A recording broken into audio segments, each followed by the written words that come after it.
And we're live. Welcome back, everybody, to episode 252 of Behind the ToolBelt. That's like 4.9 years. We're not quite at 5 years yet, but working on it consistently every single Wednesday. Now, two weeks ago, we did have to do it on a Tuesday, but weekly for 252 weeks, we've done this. I don't know how we did it, but we did it whether I was laying in a hospital bed, on a freaking honeymoon, at RoofCon, wherever we were, we did it. We made sure the show happened.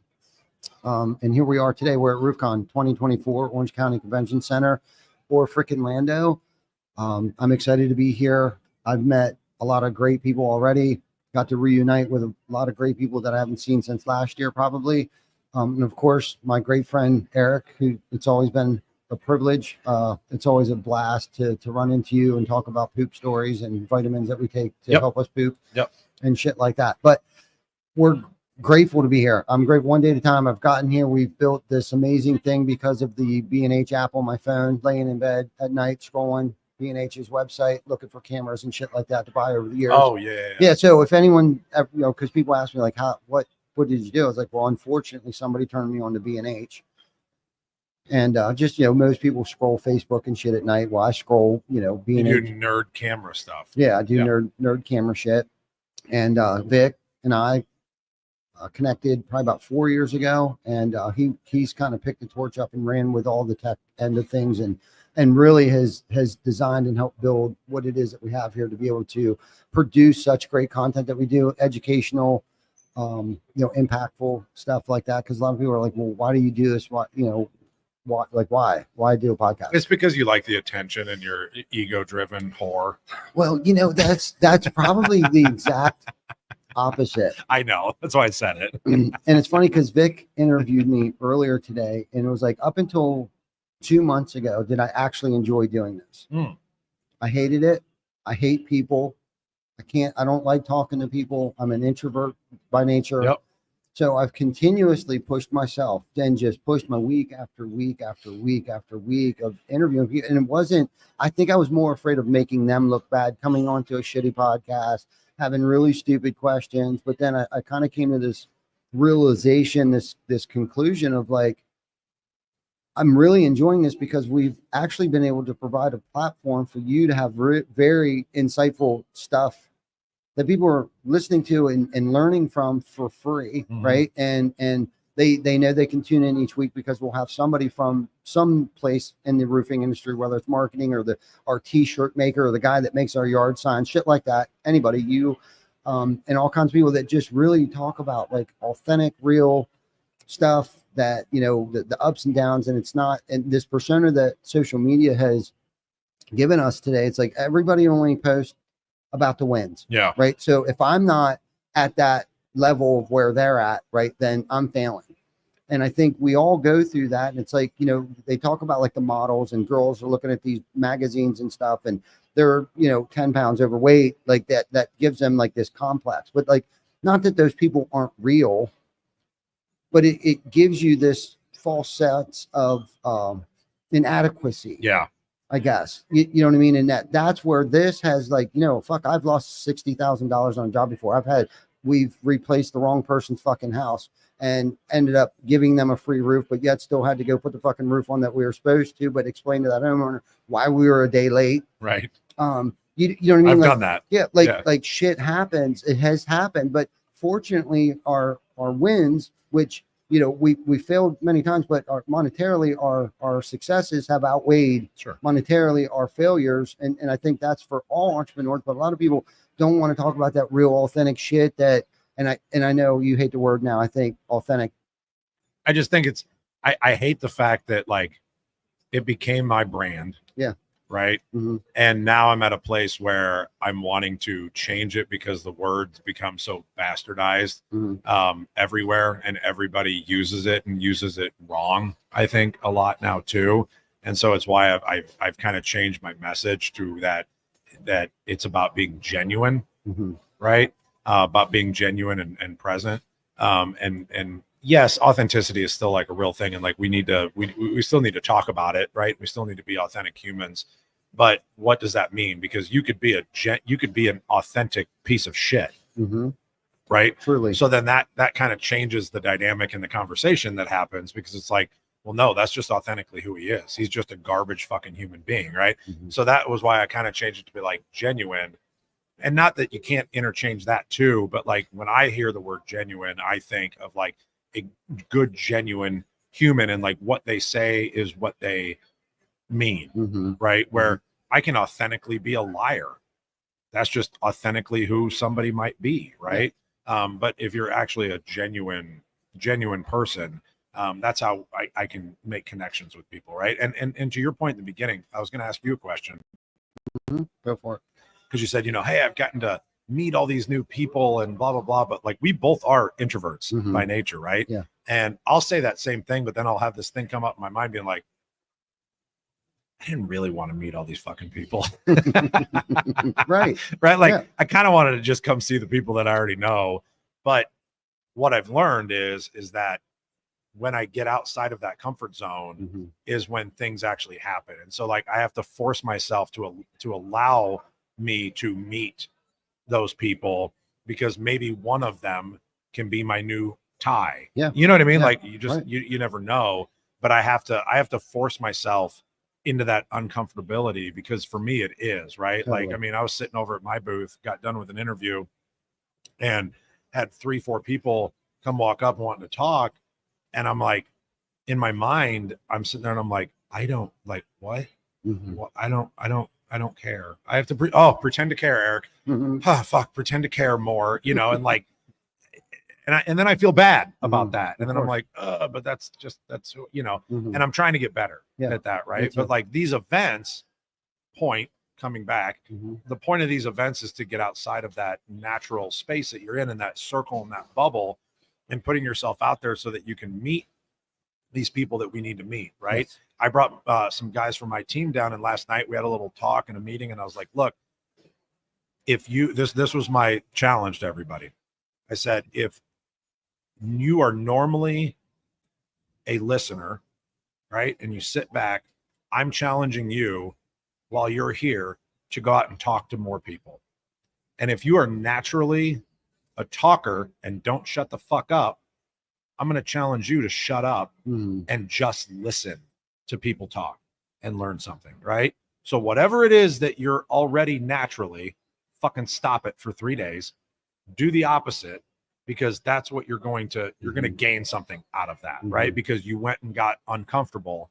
That's going to give you the opportunity to learn. Because if you don't talk to people, but you force yourself to go do it, you're going to learn. If you always are the one that's fucking blah, blah, blah, blah, blah, and always talking because you feel like you have to fill space, sit back and just shut up and listen for a little bit and see how much energy comes your way, right? Yeah. Like once you see that flip, it's pretty cool. Yeah. No, that's a good point too. One of the things I've personally been working on myself is learning how to ask the right questions. Not taking the conversation hostage by talking too much and by over listening and overthinking, but and not thinking about what I want to say next. And that's kind of hard during a podcast, but I really have been able to, I don't want to say I'm mastering it. I haven't mastered that craft yet, but to sit here and actually listen to somebody's words and take in and acknowledge what they're saying and being in the conversation, right? Because my mind can be in 15 other places. And honestly, I didn't hear a word you just said. I actually had, to be fair, sometimes people are boring too, though. Yeah, it's hard. It is hard being where your feet are. Yes. It really is. Yeah. You know what I mean? But I think the person that is asking the questions and not talking is the person that's in control of the conversation. 100%. Okay. And coming up and having the right questions. I was just with Chris Hofstra, and we were over at Charlie China's booth. And Chris owns a SaaS company, and Charlie has a SaaS company. And Charlie was talking about, his engineers and code writers and stuff like that. And I'm kind of like, and I'm interested in that stuff. And I'm just listening to Charlie. But Chris right away started asking really good questions because he's in the same space. And I'm kind of in the same space with Chris. Okay. But I didn't think of, but another good example of like, shit, I should have came up with that question. I even thought that to myself, like, Chris, that was a really good, like, I owe him, like, good question, guy. Yeah, good question. But asking the right questions, not being afraid to ask questions, because I think a lot of times for me, I thought that if I asked a lot of questions, people look stupid. Yeah, And I grew up in a shut your fucking mouth Yeah. household. Like Yeah. we were supposed to Be like, seen and not heard. yes. Yeah. Right. So for me, or to raise my hand in school and stuff like that. So Right. like, and going back to, you know, be a why person, be curious, ask more questions, because honestly, I wouldn't know what I know today if I didn't learn how to start asking the right questions and finding the right person to ask those questions to. Mhm. You know what I mean? So Yep. that's a great, to your point, is like, if you're the guy that normally takes over the conversation, learn to just pay Be. attention. Yeah. Listen to it and come up with some good questions and be intrigued. Like, oh, okay, tell me more. You don't always have to have the answer No. to the question. Yes. Yes. I think that's the key. Yeah.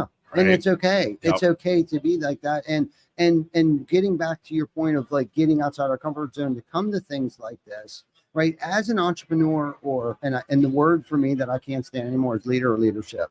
I've spun that word out. I'm trying to come up with a different, Yeah. I don't even know what it would be. I know what you're saying. But if you're in some type of management, I know we're not supposed That's to even manage worse. people. Yeah. Yeah. Leadership position, role, Yeah. sales manager, whatever. Like these are things you have to do. You have to step outside your comfort zone and network. Yep. Like you have to network with people, and really conversation, that's really just networking and asking the right questions, giving them enough space to speak, but having the right conversation, because some of the best conversations is when you let me just run my mouth. I walk away from that conversation. I think to myself, that was a really good conversation, even though that other person didn't get to speak much, but they were asking me questions because they were truly interested in myself or what we did or how we built this. But and I want to do that for you. I want to reciprocate that to you, give you a moment, Right. ask you some questions. So then you walk away feeling good. Like that was a really good question. Like he was really, truly interested Yeah. in what I did. Yes. And I think that can be a learned skill, Mm-hmm. right? Like we have to practice that. For sure. Because I get stuck on that. I mean, we both interview people all the time, right? Mhm. And keep conversations going.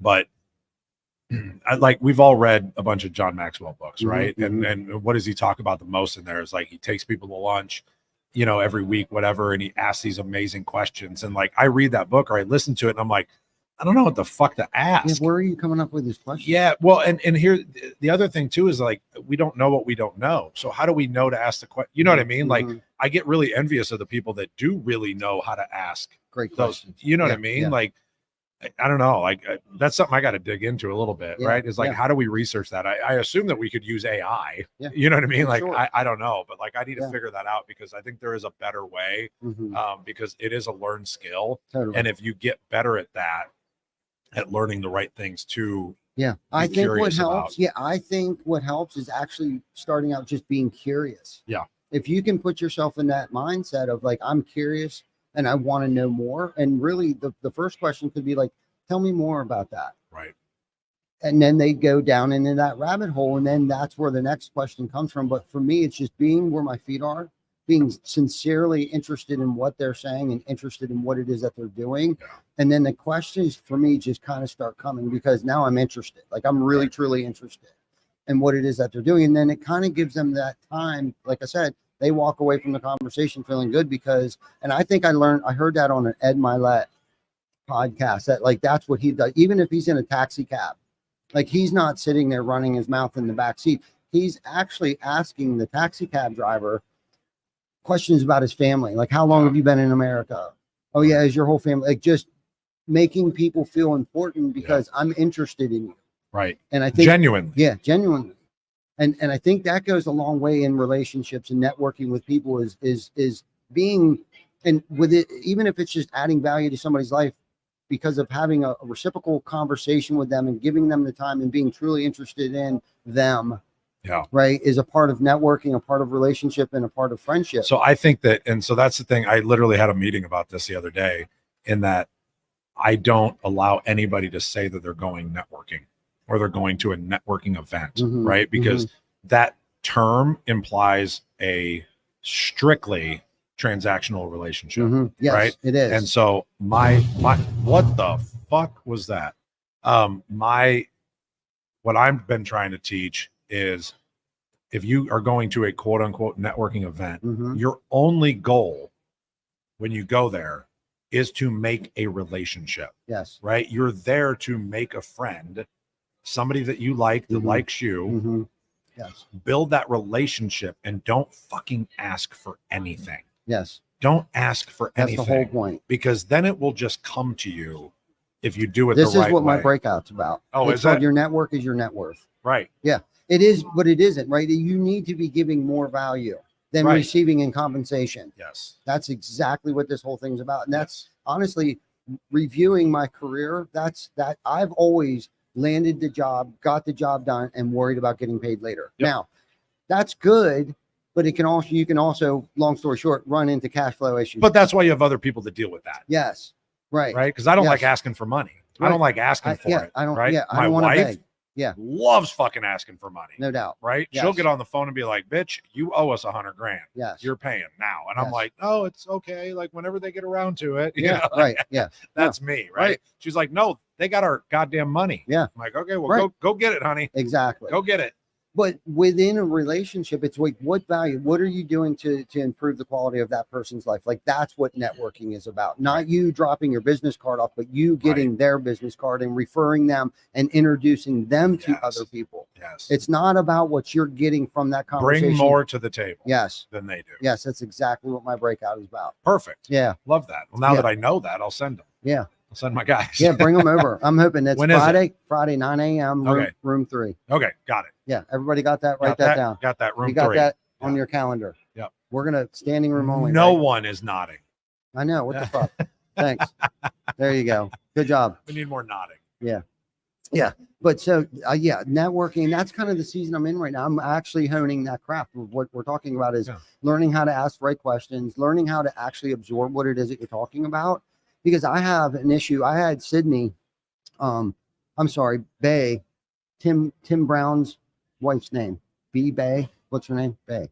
It's Bay. B-E-A. Bay. Sorry if she's listening. I'm really sorry.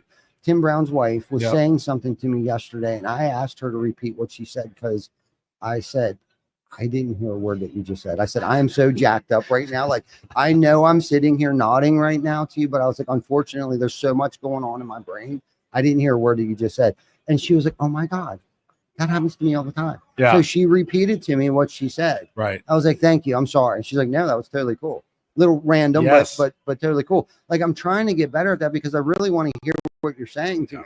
And it could have been something important because I don't know how many times I insinuated or assumed you said something to me. No, it really wasn't. I took it wrong, or I didn't hear everything that you said. I think it's very important. It's part of the communication, right? Like, it's me listening to what you just said to me. Right. So that's kind of where I've been really digging into this, asking better questions. And especially in a podcast world, like, I better come up with some really good questions, because it's not even about me sitting here running my mouth like I am right now. It's really about me trying to come up with great questions to pull the information out of you. I'm not saying that I can't run my mouth a little bit, especially if I got to keep the conversation going, and I need to be good at that too. That's a different craft in itself. Yeah. Because I've had some pretty questionable I've had some really bad guests. Yeah, that just was like, oh my God, like, I couldn't wait till that freaking hour was up. It's like, oh, yep, I think we're. Oh, I shut those down at 30. Yeah, and I'm right, like, nah, exactly. yeah, these are only 30 minutes. Right. Yeah. But if my job is to be a communicator, and a part of being a communicator is I need to learn how to listen, shut my mouth, like you just said earlier. I got to shut up, and I actually have to listen to what you're saying and not think about what I'm going to say next. So I started writing my book. Okay. And it's called Shut the Fuck Up and Listen. I love it. Great title. Yep. Yeah. That's literally the title of the book. Let's talk about this a little bit. What inspired it? Well, so the team method stuff that I've been doing, like that I've used in my keynote and everything, inspired it originally. And I wanted to figure out how to teach and how to talk about not only like what we do inside of our businesses, but how it translates into our personal life, how I've stolen things from my recovery, implemented it into my business and into my life, and how I treat people, but taking that team method of trust, empathy, authenticity, and meaning, and then adding a couple of things of being present, right? Of being present. How do we find connection, right? Because at the end of the day, what I realized as I was starting to write this out and communicating with the people that I'm writing it with, it was like, so the basis was trust, right? And that's what we talk about in CCM calls and everything, right? Mm-hmm. Is that the basis is trust, and we're trying to we say we start with trust, but we don't. Trust is where we're trying to get to, right? Which is why we need to implement empathy and authenticity and meaning. But then what I realized was that, yes, trust was the ultimate goal, but the actual goal was connection.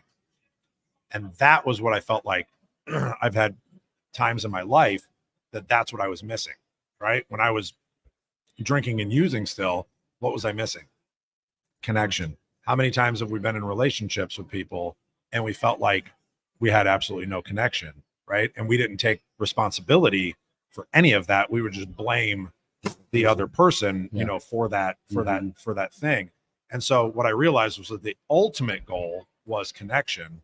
So we worked through those 4 things to be able to get to connection. And then the other part of that is being present and figuring out how to be present and just shutting the fuck up and listening, because you can't learn anything if you think that you're always have to be the smartest person in the room. So I'm taking some stories of my life, of my past, of my present, and intertwining them together, but being able to teach those 4 or 5 pillars of what I'm trying to build. And I've built, I think we're doing 2 more recording sessions, and the goal, it's going to be tight window, but the goal is to have the book done and published with hardback copies by the time we go dive in January. Nice. So that I'm able to bring the book to the dive trip to give to everybody on the Unmastermind trip. How ironic is it that this is our topic right now? Because I seriously didn't. You may have said in passing, like, "Yeah, I'm going to write a book," but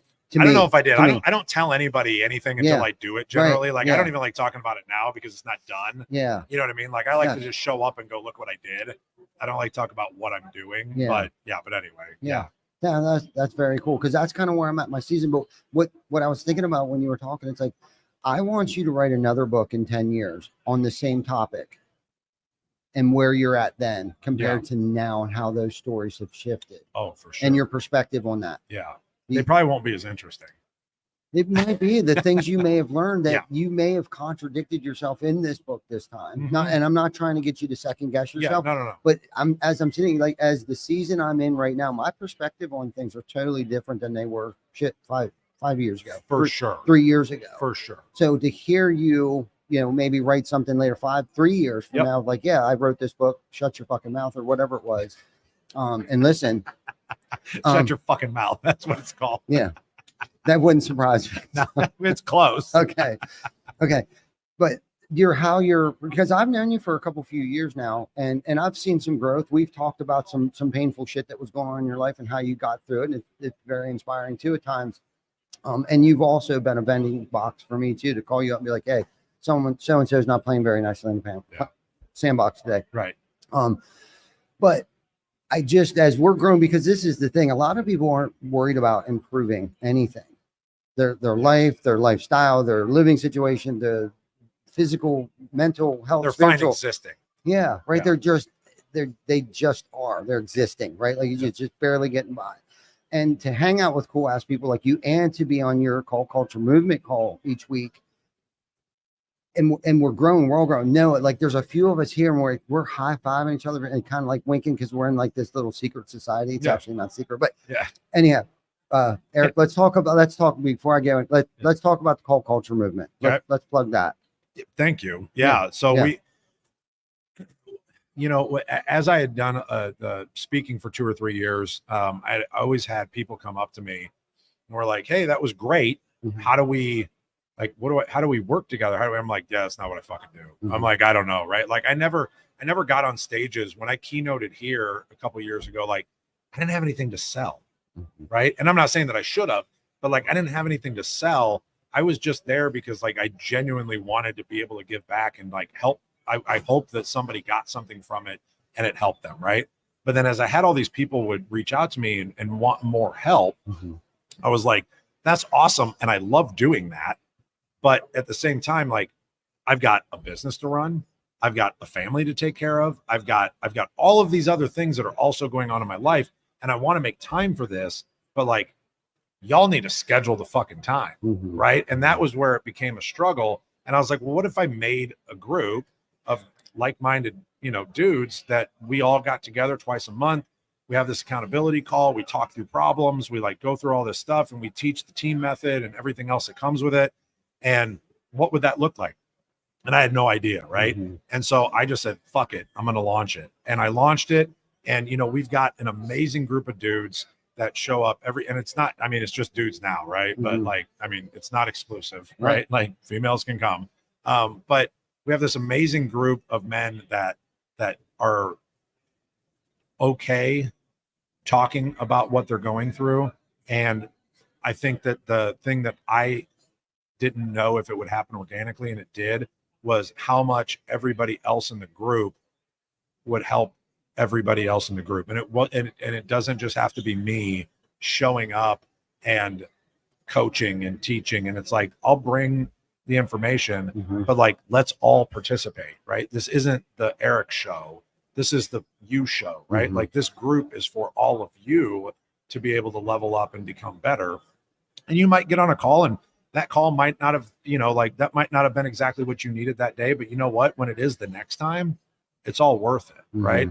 And then the fact that I spun it off into being able to put a group together to do the trip, to do the retreat 1 or 2 times a year. Yeah. Like, I have always wanted to do my own thing with that. And the fact that I was like, well, it's my thing, so let's go dive. Right. Like, and if nobody wants to go, fine, I'll fucking go by myself. Like, that's fine. I got no problem with that. But what that turned into was amazing. I can't wait for the next one in January. I think we only have 2 spots left. Okay. Maybe for it right now. Cool. It's going to be smaller than the last one. Okay. Unless like I get 6 more people that really want to go, then I'll go get a couple other places to stay. Yeah. But I'm so excited for that, just because like when I get to share the thing that I'm most passionate about, which is being underwater, like that's the recreational activity that like impacts me the most, because like I'm in this space that you're not supposed to be there. Yeah. Right. We are not supposed to coexist with the things that are 100, 150 feet down in the water. Right. We're not supposed to see those things. And let me tell you, if I'm not supposed to fucking be somewhere, guess where I want to go? There. Yeah. That's what I want to do. Right. And the lessons that we learned that we didn't even intend to learn with the new guys that were diving, like yourself, and the fear that everybody overcame, and then watching the experienced guys step up and be like, here, I got you. Right. Like, let me talk to you about this. Let me help you with that. I did not plan that. Right. I didn't plan that. That shit just happened organically, and it was fucking awesome. That's what made me super, super happy, was how that came together. So I'm going to keep doing it until people don't want to hang out with me anymore. Right. But like, if you're looking for a group, we'd love to interview you. We don't let everybody in. Like, you got to be a fit, for the group. But like, I love having that as part of my life now. And I never thought that I would. Yeah, no, cultureprogram.com. Okay. Cultureprogram.com. Yep.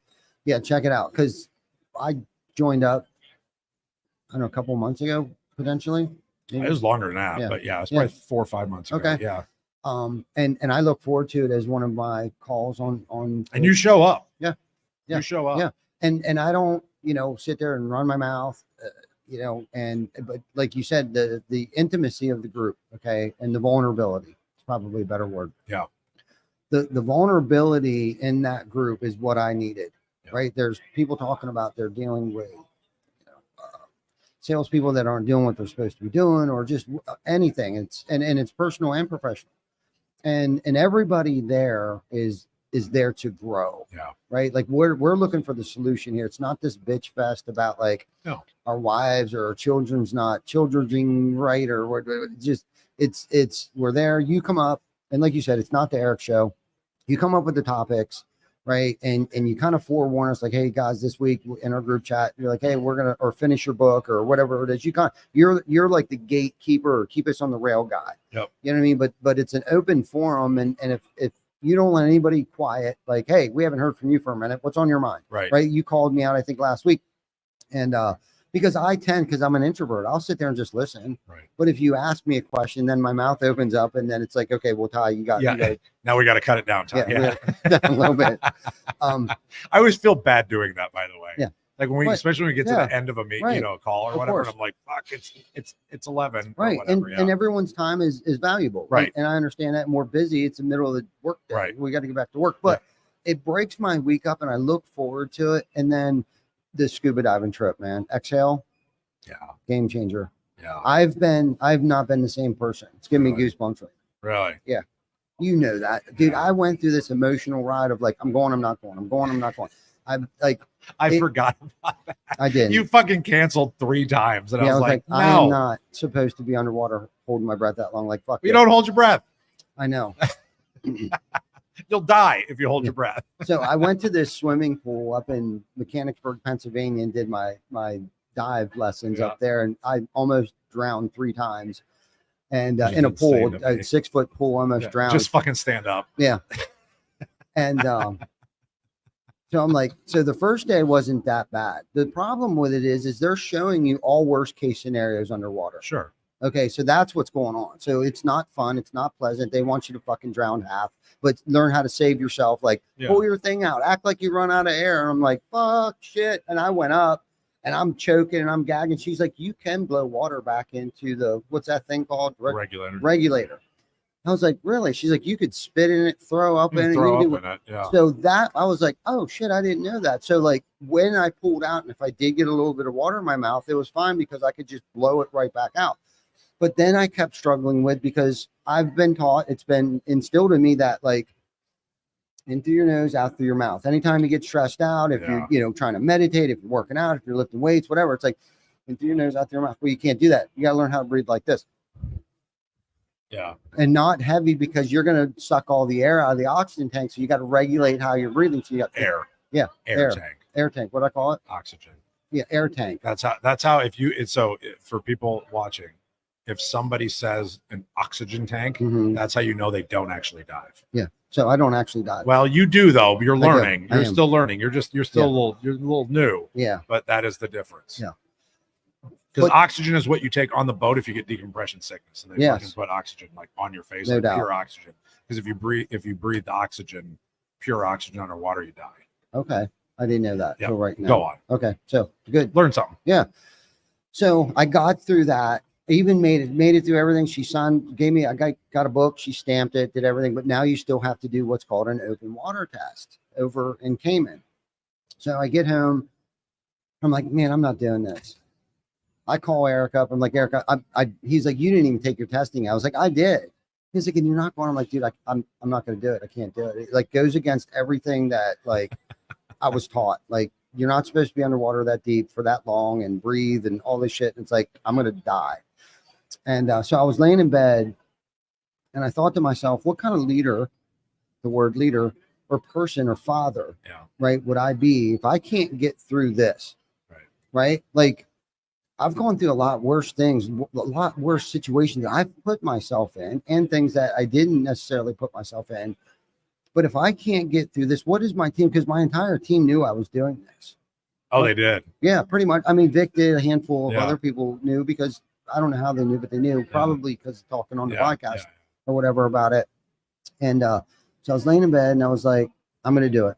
I have to do this, because if I can get through this, then I can get, it's another one of those milestones or those stepping stones that we push ourselves with, that just push ourselves hard enough. Like, okay, if I can accomplish this, okay, what's the next goal? What's the next goal? So this was one of those very uncomfortable situations that if I knew I could get through this, there wouldn't be a whole lot that I can't get through, because drowning is one of my biggest fears. And the backstory on that is that I did drown as a child. I love the water. I love being on the water and I love being around the water, but I don't necessarily like being, and I've snorkeled once or twice like that, but I don't necessarily like water. Snorkeling sucks. Water, you have to work so hard. Water in my face. Like I just remember looking up and not being able to get to the top. And it just, so all of this shit's kind of coming, resurfacing now. Right. Cause, and so I'm like, I'm not going to do it. So I called you up and I was like, I'm not going to go. And after I even talked myself into going, I was like, I'm not going to go. I don't have time. Yeah. I work. You did make some bullshit excuses. Yeah. Work's busy right now. You literally called me and said, I'm busy. And I was like, don't you have a team? And you're like, yeah, but they need me. I'm like, no, they fucking don't. I'm like, there isn't anybody there that needs you for 5 fucking days. Right. Seriously. So 5 minutes later, I called you back. Yes. I was like, I'm going. He's like, well, that's good because I didn't get rid of your spot. No, I was never going to, because Yeah. I was harassing your wife. Mm-hmm. Yeah. Yeah, totally. Yeah, I was harassing your wife to make sure and be like, tell him not to be a pussy. Yeah. Yeah. So she encouraged, she really did encourage. She's like, Ty, you should really do this. And you're glad you did. Oh man, I still to this day, I am a different person. I compare that to uncomfortable situations that happen throughout the course of the day, the week, right? Compare it to that. And it's like, fuck, dude, we were 130 feet Right. on my third dive of my Right. life. Yeah. Okay. With a turtle that came right On here. like 5 sharks. And 5 sharks. We got to swim with sharks, which is what a nominee the first time. The way that it happened Diving? for us was, I mean, like you'll see him on that side that we were on, but like the fact that it was like literally one of our first dives and we dropped down and there was like 4, 5, 6 sharks just fucking circling. Yeah. That's odd. Yeah. Like that was pretty awesome. It was like I planned that Mhm. and I did. Like, because we'll go back and like we could dive for 4 days and not see one shark. Yeah. You know what I mean? Like you don't know what's going to be where. Yeah. It's not like we put out bait. No doubt. Yeah. You know? And chummed them. Yeah. Right. No, but the experience, there were so many things there. So Tim Brown was my dive partner and both of us were new at this. So to encourage each other, right? We're supposed to lean on other people for help, ask questions, stuff like that. And you know, so again, I got to step outside my comfort zone. Like, hey, Tim, I'm not feeling real comfortable. Neither am I. All right, but we're both going to do this together, right? Yeah. So we kind of coached each other through, like, we're going to do this. And Tim actually was practicing in the pool when he got back. Yeah. Like crazy. Like this guy was like, I know he didn't want to do it just as bad as I didn't want to do it, but we both weren't going to let each other down. Like we made a commitment to ourselves. I that, don't think like, I don't think I knew that part. yeah, like we're going to do this. Yeah. We're going to get through this together and we're going to get down and we're going to be swim buddies. So we figured out all the hand signals, like this fucking sucks. Or no, I'm good. You're good. No, this sucks. Yeah. I'm That going- actually means I'm out of air. Yeah. So don't do that. Okay. Like- Whatever it was. I did this quite often with Yeah. him though. That's funny. That's the one that people get so irritated with, is like dive instructors do, Yeah. because when somebody goes on a dive trip, when they get done for like 5 days, everything is, you're fucking doing that all the time. And it's Yeah. hilarious because like Mhm. you're used to it underwater because everybody looks like, are you okay? Mhm. Because that's all it means. It's like, are you okay? Is everything good? Is your mask good? Is your, you know, like, is your setup good? But you do that for like a week or two, Mhm. don't you? And you're just Mhm. doing it to people in the Mhm. office. And they're like, why the fuck is Ty doing this to me? Totally did. Because that's the only form of communication in the Yes. water that you have. Yes. You know? Yes. And we're doing this back and forth to each other. Like, and I've even a couple times he come over to me and was Yeah. like, we're good. We're Right. good. Right. We're good.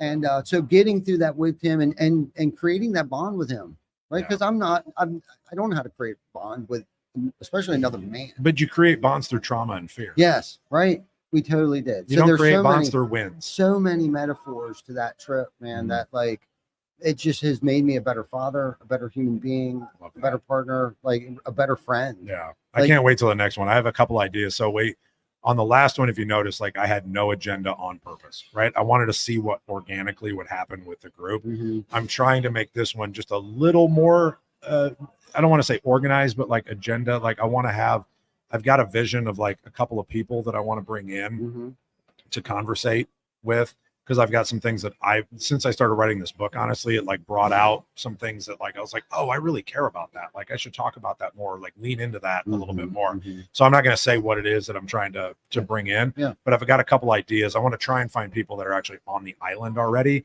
that specialize in this thing. So I don't have to fly somebody in for 10 grand because Yeah.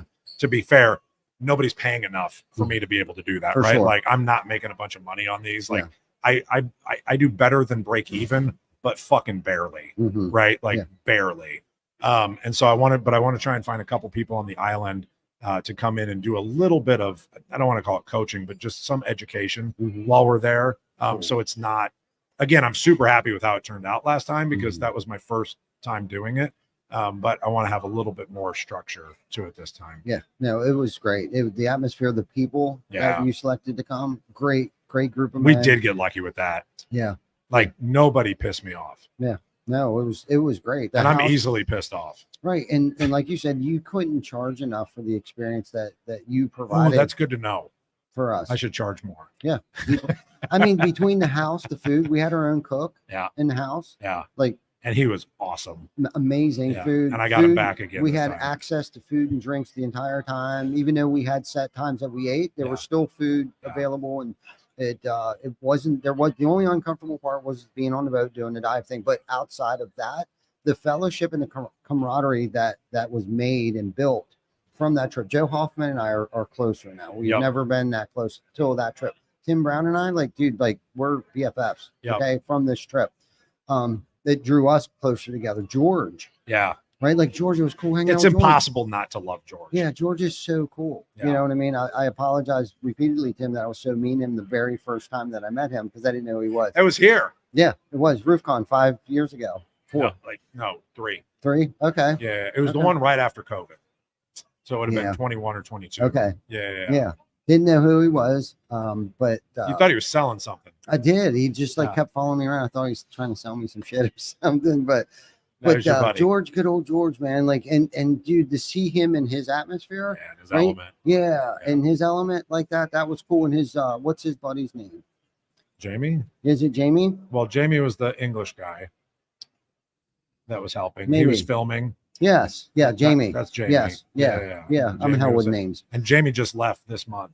Oh, he really? Went back to England. Yeah. Yeah, so both of them great dudes. And then the captain of the boat, what was his name? Kevin was a great dude too. Yep. Helped us through getting our the rest of our certification and all that stuff, and took us to the great spots to take us diving. Like the whole atmosphere, the food, especially the food, it just wasn't like microwavable shit. Like there was a gourmet chef that was in the kitchen, mixing shit up and making like real good local stuff and some Americanized shit too. But great experience. Keep doing it. Continue to keep doing it.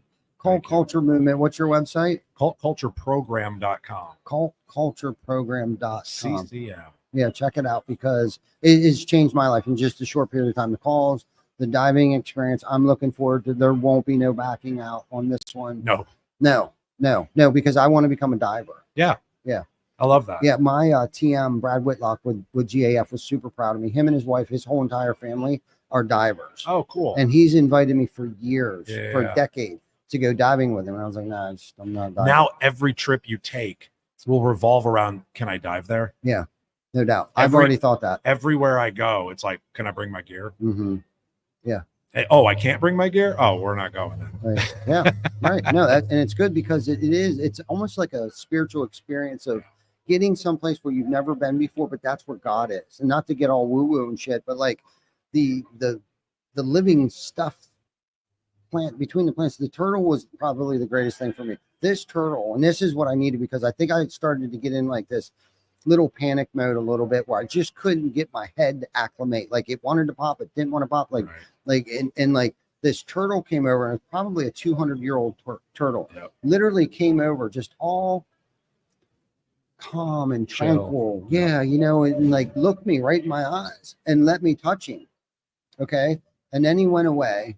And then I saw Tim was over there. Tim, everybody was like, oh my God, look at this thing, because it had like barnacles and like shit growing off of it. Like literally like seaweed was like growing off of this turtle. It was like amazing. And then he came back through and I didn't see him. And I can't get my shit right. Like I can't float right yet. Like I'm still like trying to swim like this. It's because you're overweighted. I'm just telling you so you know next time. Okay. Because so if your ass goes down, it means you got too much weight. Okay. So you're freaking out because you're like, I gotta sink. Yeah. Right. So you're overweighted. Yeah. So what you do on this next trip is work on your getting buoyancy. less weight. Okay. Right. I'm 225 pounds. How much do you weigh? 170. Okay. I dive with 4 pounds. You probably had 12.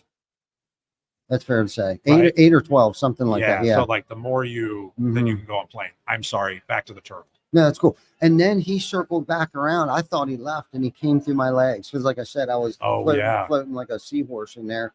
And he came through my legs and I was like, okay, dude, we got this. Like, this is the most amazing experience in my life right now. Like, enjoy, be in the now, be where my feet are. Because you have to be. Yes. You don't have a fucking choice when you're there. No. You do not have a choice whether or not to be present when you're there. Right. And I think that's why I love it so much. And I was literally I interviewed Joe Hoffman just 2 hours ago, and we were talking about this.